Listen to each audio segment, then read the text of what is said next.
Hey, what's going on, guys? It's Greg Jones with Engine Builder.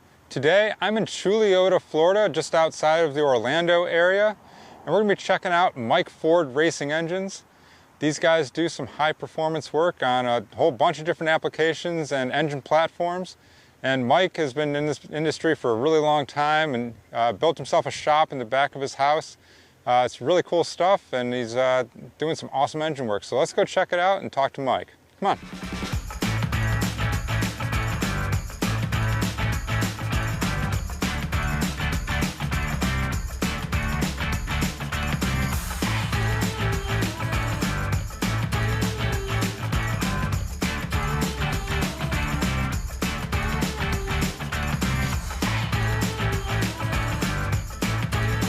No shortcuts, no substitutes, no compromises.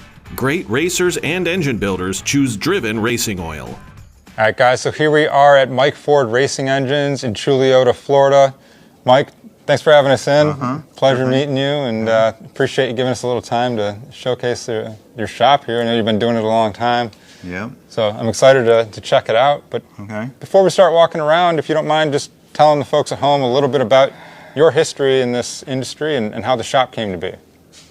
Well, I started probably in the 70s working at another place downtown. We were just doing machine work. Then we got into all the circle track stuff. Then we got into Busch Grand National and All Pro Series, so a lot of circle track stuff. Okay. So we did that for about 20 years. So we did Joe Nemechek, Steve Grissom. We did a lot of the good guys. Back in that time, they were all, the Busch Series when it was that. And then 96 kind of split up. A lot of those guys went corporate to like Hendricks and stuff and not going on. And I was doing all drag race stuff for myself on guys after hours. Yeah. So doing that because that way it didn't interfere with all the circle track stuff. So we built out here in 94, built the shop in 96. Okay. And started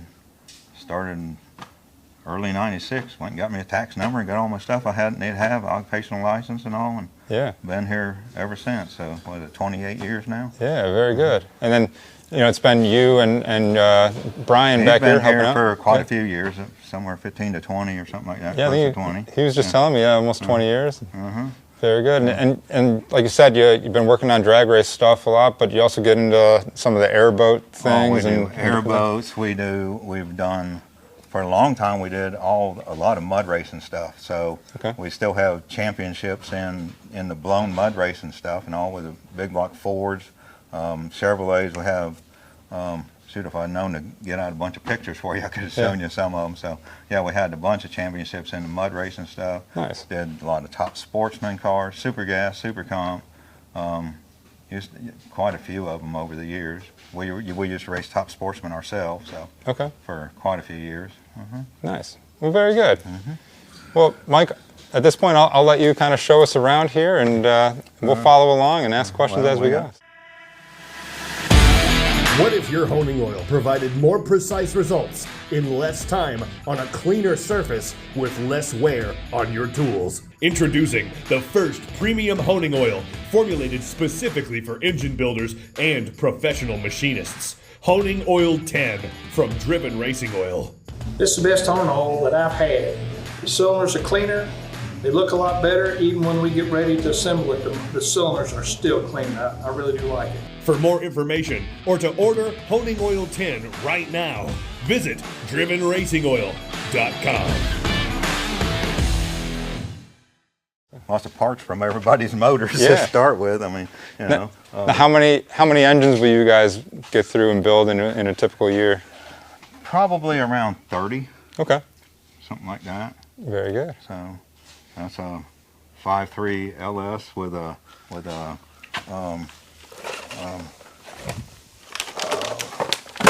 the factory supercharger. Yeah. LSA supercharger on a 5. That's going on an airboat. Okay. So it's ready.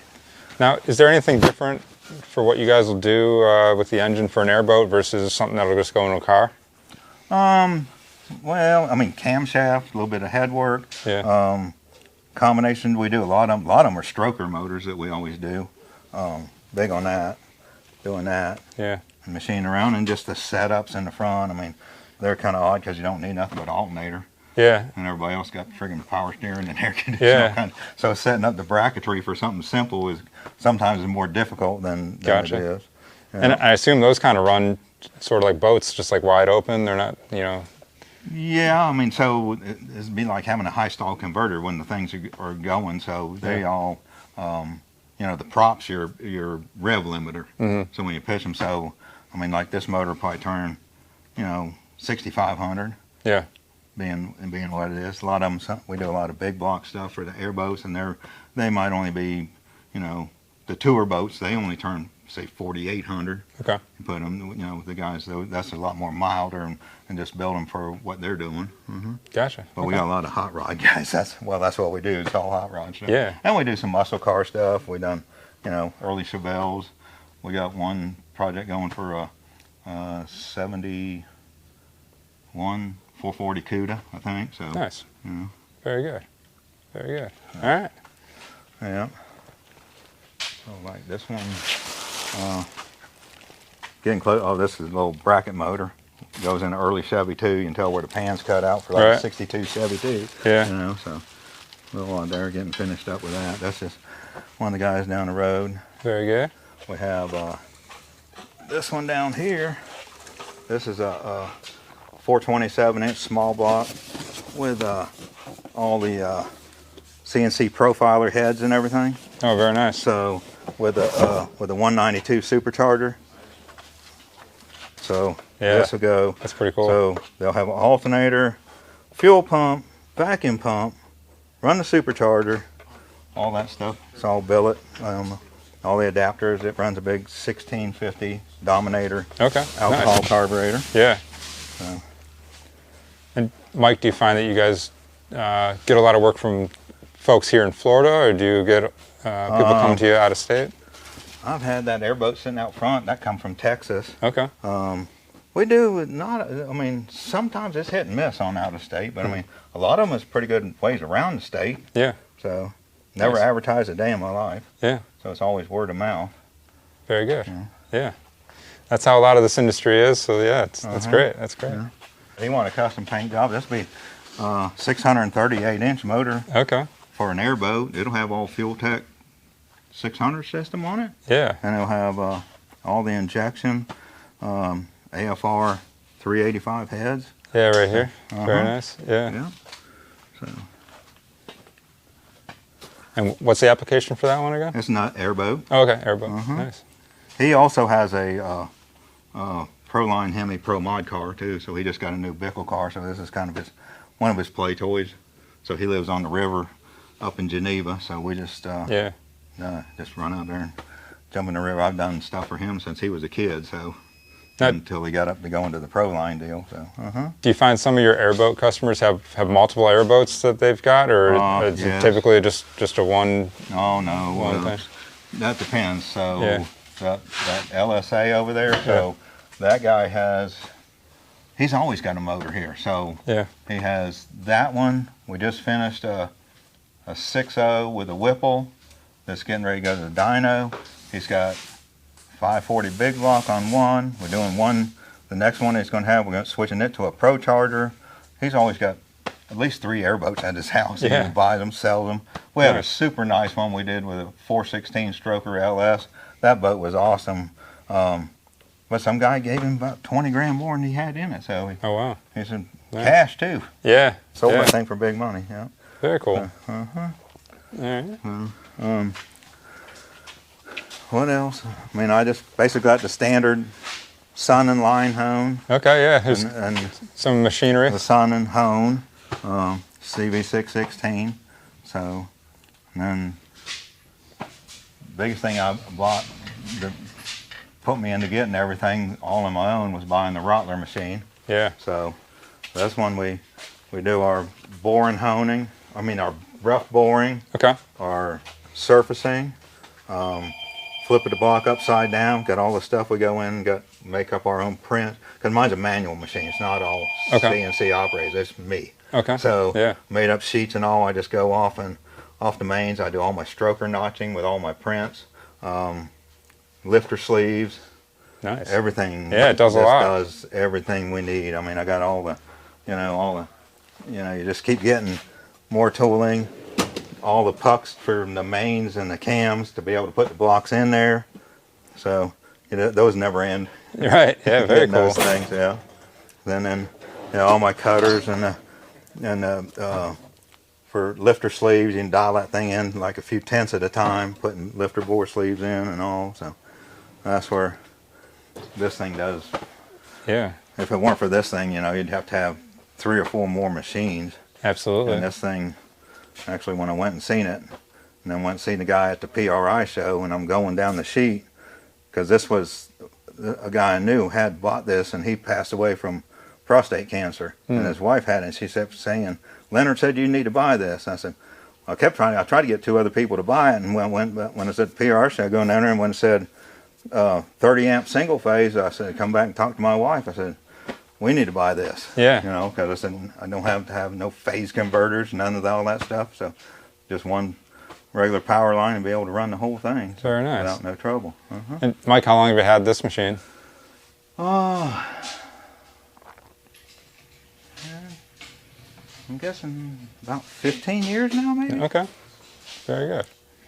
And then Long enough to pay for it. Yeah, well, there you go. Perfect. That's the objective, right? Oh, yeah, exactly. Make them payments every month. Yeah. Get it paid off, exactly. And then, so you mentioned the 2 other Sunnins that you had over there. How long have you had those in the shop? Shortly after I got this. Okay. Well, that one I bought from the same people when she was selling out. So I bought the line home. Yep. And this one, it came from the school system. Okay. And a friend of mine bought it at the auction for me. So nice. Actually, it had fell off when they were going to deliver it, so the auction bought it back. Then we bought it, and I had to put shafts in all the pieces. So the only thing that's even messed up is the cover. Got a couple dents in the cover on the top there. So very good. Buy them when you need to at the right time in the right place. And Mike, between the 3 machines, it sounds like you guys are doing a majority of machine work here at your shop. Is there anything that you guys will send out, or are you doing most of the stuff here? We do all that. I mean, I send some. I got an older son or Stuart Warner balancer, but I either try to buy them already balanced, have whoever, whether it's Molnar, Manley, or Callie's. I usually get them to balance them before they come, just for time purposes, because there's only 2 of us. So, I mean, it's nice to do everything, but found out doing everything is not time productive. Sure. So you have to, do what moves the thing along. So when you go over there and look at my board and I got friggin' 22 motors to do, I said, oh, if you're doing every piece of it one at a time by yourself or 2 of us, if you're trying to do every single operation, that doesn't work. Yeah. And we used to do a lot of our cylinder head work at Champion Racing Heads up there in Palm Coast. Okay. We get them all apart. When I sent them there, they would know what I needed to do, because I'd have them, and we do all our own heights and assembly and all that stuff. So we always do the finished product ourselves. Yeah. I said, because that would be, I need another $100,000 machine to do the valve work and all that, and servicing that I would want from that. So I said, very good. And getting by the time it's time to slow down. Yeah. Trying to retire. Very good. One of our next big projects is Billet.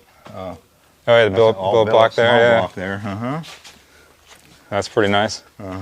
How often do you get a billet block project? Not that many of those. Okay, yeah. No. That seems to be the afternoon block. That'll be for grudge or them outlaw grudge racers and stuff. Okay. So it'll be it's a small block, but it'll be almost 500 inches. Nice. With a 400-600 bore spacing. Wow. Heck, it's taller depth than a big block. So. Yeah. That's impressive. Yeah, the billet stuff seems to be the kind of the next big thing with the horsepower guys are getting now. Yeah. So yeah. Neat. Most of that's all no water stuff. So yeah. There's guys doing we've done some of the fancy stuff even for the airboat stuff, Pro Chargers and a lot of supercharger stuff. We had a lot of big block stuff with the regular 1071 superchargers on them. So people say, how do them guys need that much power? Well, they don't necessarily. Nobody needs it. Yeah. They just want it. Right. Very good. Very good. All right. Then looks like you got a decent amount of parts stored up over here. I mean, most of the pistons, some of the stuff, other parts. I mean, kind of a mess right now. We box everything up. I only have a few old 400 blocks left. So I said, well, I'll be glad when those things are all gone. Yeah.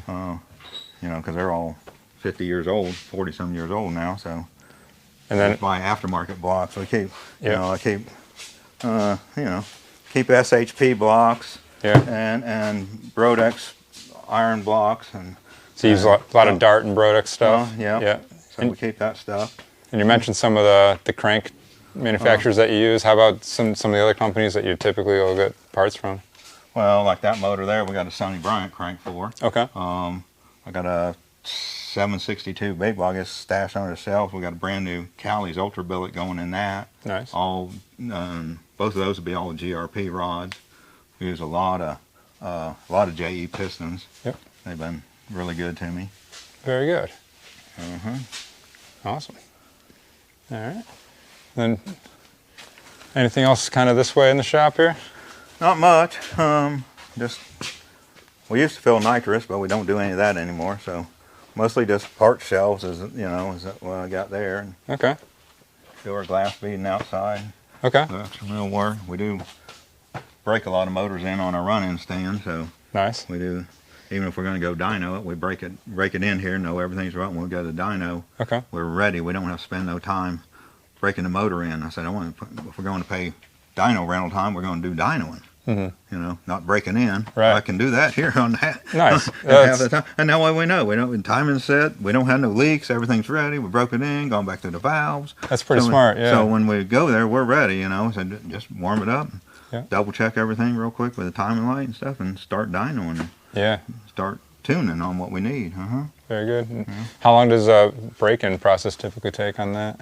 Well, Or does it depend on the it engine? depends. Yeah. I mean, you know, because you really can't put a load against it to get a real good break-in. But Yeah. we typically make sure, and a lot of our customers, like the airboats and stuff like that, go put them on. Everything's set for them. They don't have to call you back and try to figure out how to start something up, you know. So I know it's already right.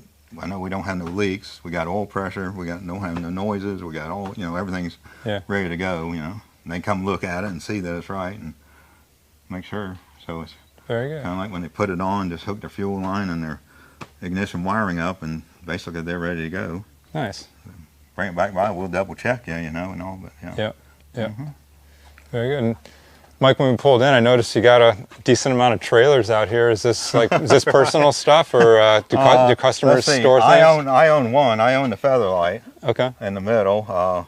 This one, friend of mine, he just kind of rents a spot. He had a place in town, and by what they charged me, he said, I'll just give you money toward your taxes every year. Yeah. So that's fine. The white one up front, we're building we got a 450-inch small block tunnel ram, nitrous stuff and all. Just a little bracket deal and all, so Yeah. I'm helping him with that. So we always Very help good. put it in the car and do all that stuff. And my buddy just came down from Maryland. They were at the U.S. Street Nationals. So he said, he'll park it here, pick it up at the end of the month. Okay. They just flew back. He said, that way I don't have to drive to Maryland, drive everything back. you know. Right, yeah. So, Nice. Very good. yeah. And then we do a little target practicing. Yeah, I see that. Once or, yeah, A little bit of fun. 3 or 4 times a week. 3 or 4 times a month, not a week. Right, right. So, yeah. Well, very cool. Well, excellent. Well, Mike, I appreciate you showing us around here. Let us know if there's anything else that we may have missed, or just anything else that you want to talk about in terms of what you guys do here at the shop. And Other than trying to wind it down and retire, Yeah. go goof off more and spend more time. Like I said, all my guys I've had for 20, 30 years, I mean, I'm not going to let them go. I'll take Sure. care of them, but Okay. just not taking in as much new stuff at all. Yeah. Trying to. And you mentioned Brian being here for 20 years. Has he got plans to maybe take over the shop, or keep I don't anything know. going? He says, well, he's going to do FFA, and then he was going to do going to school for brewing whiskey. Okay. So he likes to move to Tennessee one day, maybe. So Very good. yeah. Very good. Or we can stay and do what he wants here. You Yeah. know, whatever. Yeah. He's got free run of it, so yeah. Sounds good. Well, Mike, again, I appreciate the time. Okay. It's a pleasure getting to meet you and, Okay, and seeing yeah. the shop. So I do appreciate it. All right. Yeah. Guys, that's been this shop tour. Hope you guys enjoyed it. If you guys got any questions for Mike, about what they're doing here at Mike Ford Racing Engines, make sure you drop that stuff down in the comments and I can pass that on to them to get stuff answered. But make sure you're checking out everything that they got going on here at the shop. They're doing a bunch of cool high performance work. And as always, make sure you're checking out enginebuildermag.com for more great engine content. Thanks for watching, and we'll see you guys next time.